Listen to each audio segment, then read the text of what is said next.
வணக்கம். நான் டாக்டர் ஹாதி, கால்நடை வைத்தியர்.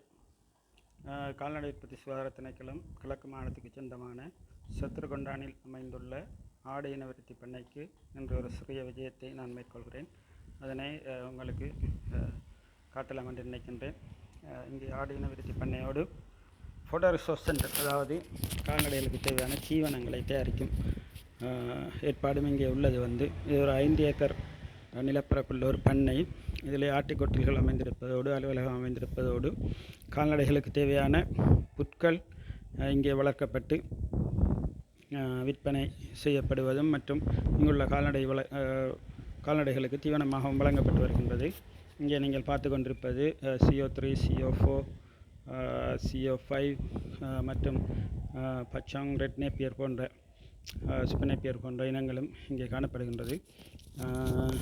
இங்கே எமது தேவைக்கு அதிகமாக புட்கள் அதிகமாக இருக்கும்போது இது பண்ணையாளர்களுக்கு வழங்கப்படுகின்றது.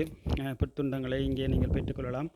தற்போது வறட்சியான காலநிலையாக இருப்பதால் புத்துண்டங்களின் அளவு குறைந்துள்ளது. நவம்பர், டிசம்பர் போன்ற காலங்களில், ஜனவரி போன்ற காலங்களிலே உங்களுக்கு தேவையான புத்துண்டங்களை மறு தொடர்பு கொண்டு நீங்கள் பெற்றுக்கொள்ளலாம்.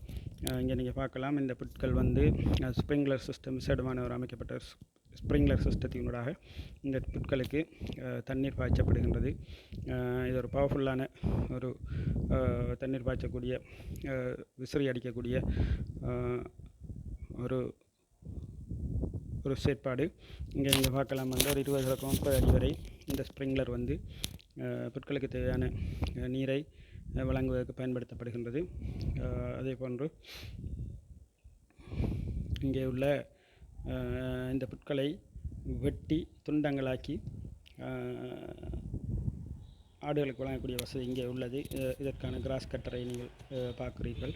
இதே போன்று ஆட்டுக்கொட்டில்களுக்கு விஜயம் செய்யலாம். மிகப்பெரிய ஒரு அமைப்பிலான ஒரு ஆட்டுக்கொட்டில் சுமார் 100 ஆடுகளை வளர்க்கக்கூடிய வசதி இங்கே உள்ளது. ஏனெனில் தற்போது ஒரு சுமார் 30 ஆடுகள் மாத்திரமே எங்களிடம் உள்ளது. பிரதானமாக இங்கு இந்த ஆடுகள் தும்பங்கனியில் உள்ள எமது பண்ணையிலிருந்து சிறிய குட்டிகள், அதாவது ஆண்குட்டிகள், ஒரு 3 மாதம் அளவில் உள்ள ஆண்குட்டிகள் இங்கே கொண்டு வரப்பட்டு அது வளர்க்கப்பட்டு 6 மாதம் அல்லது 8 மாதத்திலே பண்ணையாளர்களுக்கு இனவிருத்திக்காக வழங்கி வைக்கப்படுகின்றன. மானிய அடிப்படையிலேயோ அல்லது முழுவிலையாகவோ இங்கிருந்து வழங்கி வைக்கப்படுகின்றது. இந்த அமைப்பில் நீங்கள் பார்க்கலாம், அறை அறையாக இங்கே இது பிரிக்கப்பட்டிருக்கிறது. இந்த கொட்டில் இது குட்டி ஆடுகளுக்கு, குட்டிக்கும் தாய்க்குமான ஆடுகளுக்கு மற்றும் கடா ஆடுகளுக்கு மற்றும் முதியான்களுக்கு இவ்வாறு பல பிரிவுகளாக பிரிக்கப்பட்டு வைத்திருப்பதால் பரிபாலனம் அல்லது மேனேஜ்மெண்ட் இலகுவாகின்றது. இங்கே தண்ணீர் குடிக்கக்கூடிய வசதி, தீவனம் அளிக்கக்கூடிய வசதியை நீங்கள் இங்கே காணலாம். எனவே நீங்கள் இந்த பண்ணையை பார்வையிட விரும்பினால் எமது அனுமதியுடன் இங்கே இதனை பார்வையிடலாம் என்பதை தெரிவித்துக் கொள்கின்றோம். நன்றி.